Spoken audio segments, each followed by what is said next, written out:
Ninth class, our today's topic is natural vegetation and wildlife. This is your chapter 5.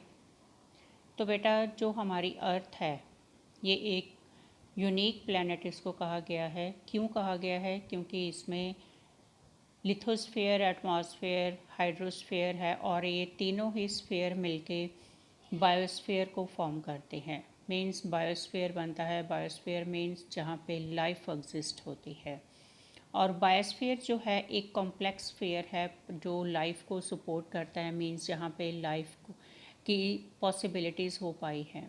तो existence जो है biosphere की ये तीनों स्फीयर्स की वजह से ही हो पाई है। तो इसीलिए बायोस्फीयर हम सबके लिए बहुत ही इम्पोर्टेंस रखता है, क्योंकि इसमें छोटे से छोटे बैक्टीरिया से लेके लार्जेस्ट एनिमल्स तक, जैसे एलिफेंट, ब्लू व्हेल या लंबे लंबे बड़े बड़े ट्रीज़ जो होते हैं वो सब इसी स्फीयर में हमें मिलते हैं। दूसरा है सभी जितने भी एनिमल्स हैं इनको कैटेगराइज किया गया, मीन्स इनको पार्ट्स में डिवाइड किया गया है, जैसे terrestrial life and aquatic life. Terrestrial means land पे रहने वाले जो एनिमल्स होते हैं वो, और एक्वेटिक लाइफ मीन्स जो वाटर एनिमल्स होते हैं।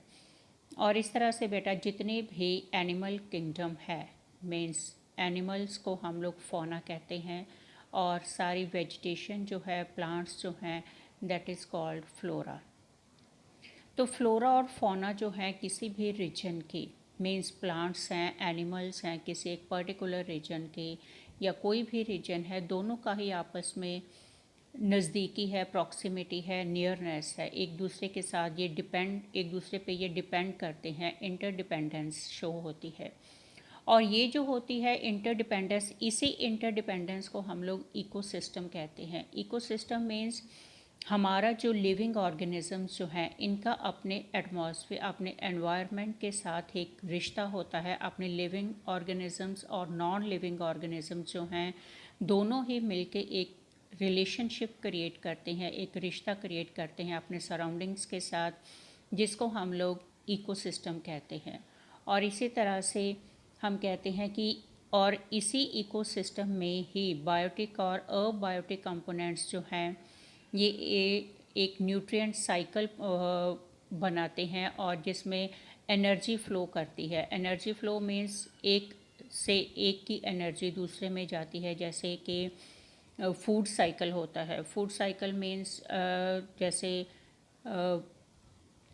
जो हर्बीवोर्स होते हैं उन पे डिपेंड करते हैं कार्निवोर्स, कार्निवोर्स और हर्बीवोर्स दोनों पे डिपेंड करते हैं ऑमनीवोर्स। इस तरह से बेटा मतलब कि एनर्जी जो होती है, एक के न्यूट्रिएंट्स जो होते हैं, इस तरह से टर्न बाय टर्न दूसरे में वो ट्रांसफ़र होते रहते हैं। तो इस तरह से इसको हम लोग कहते हैं एनर्जी फ़्लो होना।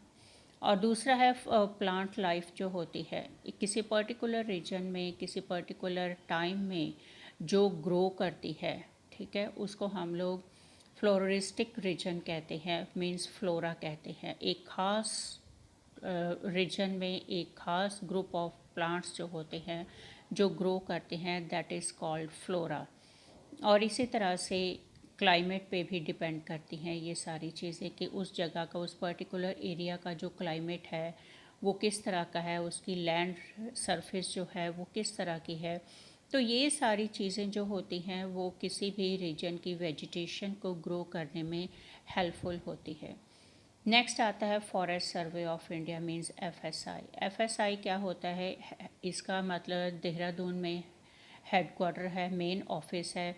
एक गवर्नमेंट यूनियन, मतलब गवर्नमेंट का ही एक डिपार्टमेंट है जिसमें फॉरेस्ट डिपार्टमेंट आता है, और जितनी भी क्लाइमेटिक चेंजेस होती हैं या फॉरेस्ट में होने वाली सारी चेंजेस वगैरह इस ऑर्गेनाइजेशन के द्वारा कंडक्ट की जाती हैं। फॉरेस्ट सर्वे होता है, उनके बारे में स्टडी होती है, रिसर्च होती है, सारा कुछ मतलब इस डिपार्टमेंट के थ्रू किया जाता है। तो इसी डिपार्टमेंट के थ्रू ही हमें पता चलता है कि हमारे मतलब रीजन में कितना फॉरेस्ट लैंड है, कितनी और चाहिए, कौन से पेड़ जो हैं वो ख़त्म होते जा रहे हैं, या कौन सा एनिमल जो है वो ख़त्म होता जा रहा है या वो ख़त्म होने की कगार पे है, तो उनकी कंजर्वेशन होती है। तो इस तरह से बेटा ये फॉरेस्ट डिपार्टमेंट वर्क करता है। और इंडिया में मेनली इसके 4 रीजनल सेंटर्स हैं, शिमला, कोलकाता, नागपुर और बेंगलोर में। नेक्स्ट आता है कि जो हमने अभी वेजिटेशन के बारे में कहा कि जो वेजिटेशन है हर एरिया की डिफरेंट होती है, और इस जो डिफरेंस है जोग्राफिकल फैक्टर्स जो है वो मतलब अफेक्ट करते हैं किसी भी जगह की नेचुरल वेजिटेशन को ग्रो होने में। जैसे पहले है लैंड और रिलीफ, मीन्स उस पर्टिकुलर एरिया की जो ज़मीन है वो लैंड सरफेस है वो किस तरह की है। और जैसे जैसे मतलब जो लेवल्ड लैंड सरफेस होती है बेटा, वहाँ पे वेजिटेशन जैसे हम लोग अपने आसपास के एरियाज़ में देखते हैं तो जो पेड़ होते हैं वो मोटी स्टेम वाले होते हैं, थिक होते हैं और ब्रांचेस चारों तरफ फैली हुई होती हैं। तो इस तरह के जो प्लेन सरफेस के पेड़ होते हैं। और अगर हम माउंटेनियस रीजन्स में देखें तो वहाँ पे ज़मीन की कमी होती है, स्लोपी लैंड सरफेस होती है, तो वहाँ पे हमें पतली स्टेम वाले और लंबे लंबे पेड़ देखने को मिलते हैं जिनकी ब्रांचेस जो हैं वो चारों तरफ बिखरी हुई नहीं होती हैं, नीचे की तरफ उनकी स्लोप होती है। नेक्स्ट आता है बेटा सॉइल। सॉइल मीन्स एक सॉइल क्या है, एक ऑर्गेनिक मैटर जिसमें सारा कुछ मतलब मिक्स होता है, मिनरल्स होते हैं, गैसेस, लिक्विड्स, एवरीथिंग मतलब सॉइल में मिक्स होता है, जिसकी वजह से प्लांट्स जो हैं वो ग्रो करते हैं। और फर्टिलिटी सॉइल की मैटर करती है प्लांट्स की ग्रोथ पे। और इसी तरह से हम लोग देखते हैं कि जितने भी मतलब डेंस वेजिटेशंस होती हैं तो वो हमें ऐसे एरियाज़ में मिलती हैं जहाँ की सॉइल फर्टाइल होती है। और दूसरा जो ड्राई एरियाज़ होते हैं, मीन जैसे डेजर्ट्स होते हैं, सैंडी सॉइल्स होती हैं, तो वहाँ पे हमें कैक्टस या मीन्स ये लगा लें कि बिल्कुल लीफलेस प्लांट्स जो होते हैं वो देखने को मिलते हैं। तो नेक्स्ट आता है हमारा टॉपिक, दैट इज़ टेम्परेचर।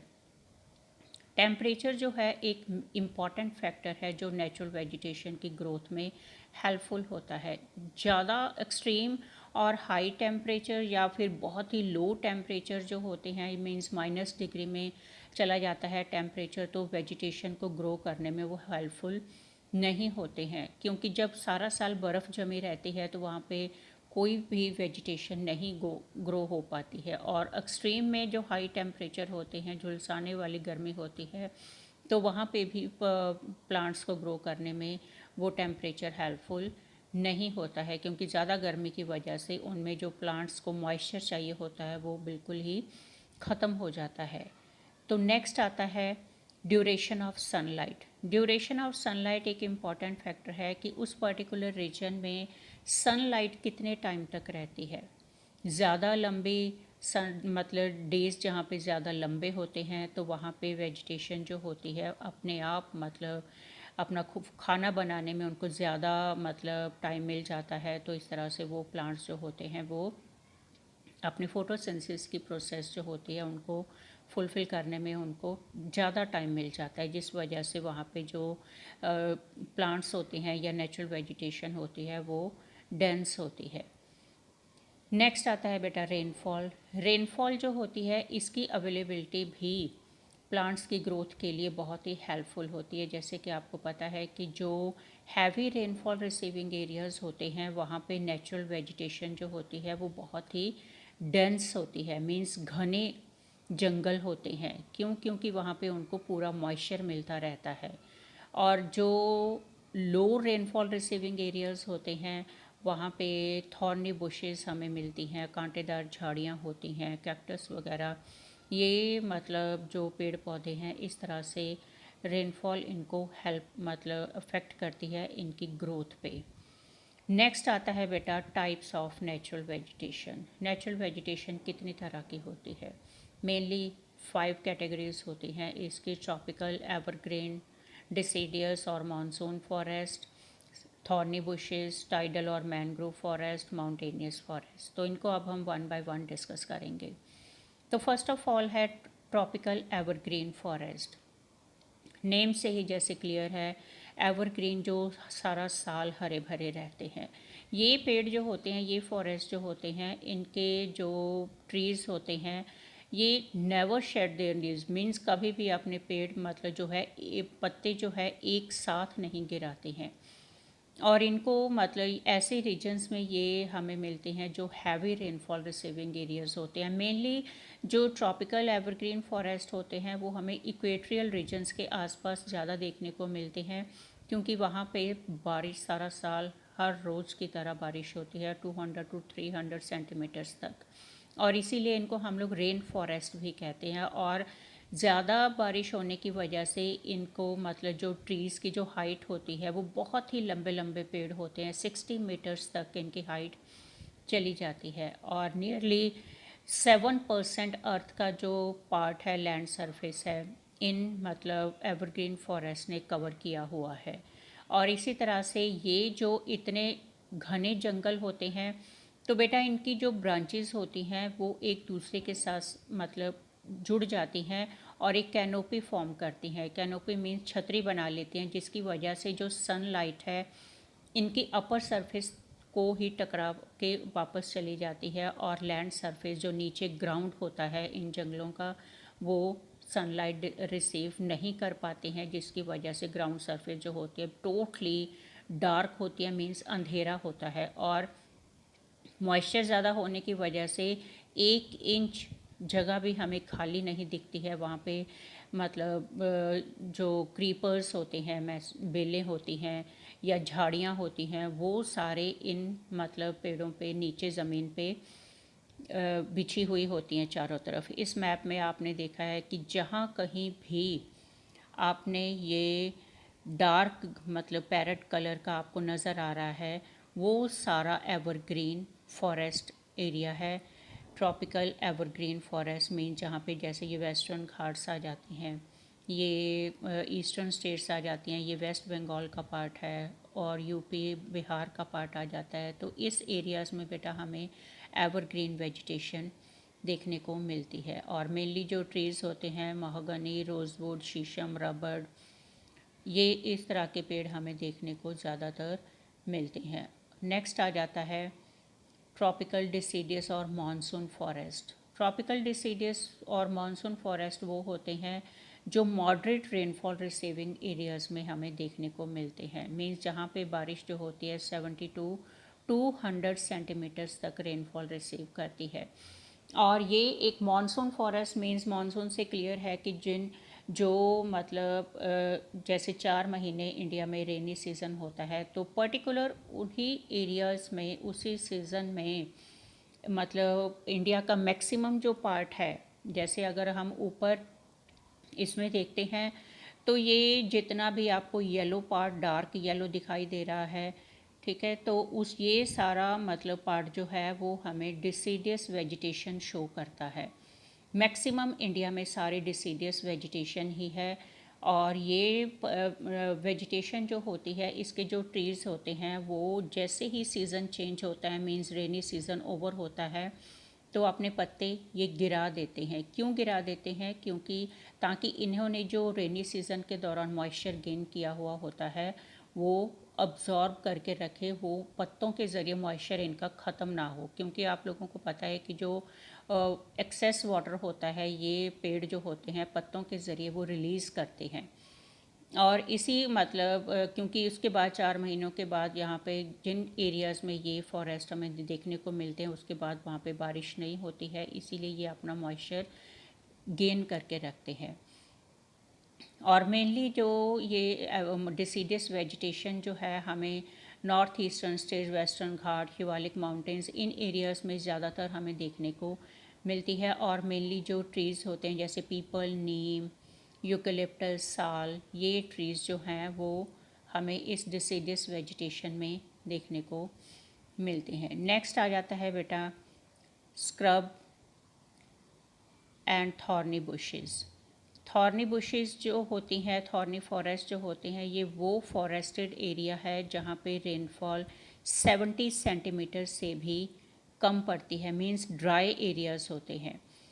और इनका जो मतलब पेड़ होते हैं क्योंकि लो रेनफॉल होने की वजह से ज़्यादा लंबे या फिर घने पेड़ नहीं होते हैं। इनकी जो रूट्स होती हैं वो नीचे अंदर डीप इनसाइड अर्थ नीचे तक चली जाती हैं ताकि वहाँ पे ये पेड़ जो हैं अपना मॉइस्चर जड़ों के ज़रिए, रूट्स के ज़रिए ये अब्ज़ॉर्ब कर सकें। और लीफ इनके बहुत ही छोटे होते हैं, स्मॉल होते हैं, ताकि इनके यहाँ पे ट्रांसपीरेशन की प्रोसेस ना हो पाए। और मेनली कैक्टस, किकर वगैरह के पेड़ या फिर डेट पाम, खैर इस तरह के पेड़ हमें यहाँ इस वेजिटेशन में देखने को मिलते हैं। और मेनली राजस्थान, पंजाब, हरियाणा, गुजरात, ये कुछ एरियाज़ हैं जहाँ पे हमें ये वेजिटेशन देखने को मिलती है।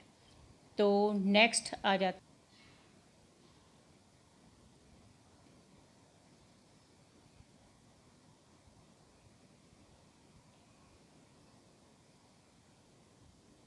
नेक्स्ट वेजिटेशन टाइप जो है हमारी, वो है टाइडल और मैनग्रोव फॉरेस्ट। टाइडल और मैनग्रोव फॉरेस्ट वो फॉरेस्ट होते हैं बेटा जो रिवर्स जहाँ पे अपने जर्नी ख़त्म करती हैं, एंड करती हैं सी कोस्ट के पास, जब ये डेल्टास वहाँ पे बनाती हैं, या फिर टाइडल रीजन्स जो होते हैं वहाँ पे ये वेजिटेशन हमें देखने को मिलती है। क्योंकि वहाँ पे और उन एरियाज़ में भी ज़्यादा मॉइस्चर होने की वजह से, जैसे गंगा ब्रह्मपुत्र डेल्टा रीजन है, कृष्णा गोदावरी डेल्टा रीजन्स है, यहाँ पे ये वेजिटेशन बहुत ही डेंस वेजिटेशन, लंबे लंबे बड़े बड़े पेड़ होते हैं। और इस तरह से ये वेजिटेशन हमें उन एरियाज़ में मिलती है जहाँ पे मतलब दलदली मार्शी लैंड सरफेस होती है। और नेक्स्ट आ जाती है, लास्ट कैटेगरी है टाइप इसकी, माउंटेन फॉरेस्ट। माउंटेनियस फॉरेस्ट वो रीजन्स होते हैं जो पहाड़ी एरिया में, मींस माउंटेन्स में हमें जो वेजिटेशन देखने को मिलती है। और ये वेजिटेशन टाइप भी अलग अलग होती है, जैसे जैसे हाइट पे चढ़ते जाते हैं तो ये वेजिटेशन भी वेरी करती जाती है। और यहाँ पे मेनली हमें कॉनिफेरियस फॉरेस्ट हमें देखने को मिलते हैं, जो कि मतलब इन पेड़ों की जो हाइट होती है काफ़ी लंबी होती है, और लंबी होने की वजह से इनकी स्टेम भी ज़्यादा मोटी नहीं होती है। और इनकी मतलब पेड़ों की जो पत्ते होते हैं वो पॉइंटेड होते हैं, चौड़े नहीं होते हैं, बारीक पत्ते होते हैं। और इनकी जो सरफेस होती है पत्तों की, वो वैक्स कोटिंग होती है। वैक्स कोटिंग मींस इन मुलायम होते हैं ऊपर से, ताकि जो जब बर्फ़ वगैरह पड़ती है यहाँ पे ज़्यादा रेनफॉल होने की वजह से ये अपने मतलब जो बर्फ़ होती है उससे नीचे, इसके पत्तों से स्लिप होके नीचे गिर जाती है, जिस वजह से ये मतलब यहाँ पे हमें कॉनिफेरियस टाइप ऑफ फॉरेस्ट देखने को मिलते हैं। तो इस तरह से बेटा आज का टॉपिक हमारा इतना ही है। That's all.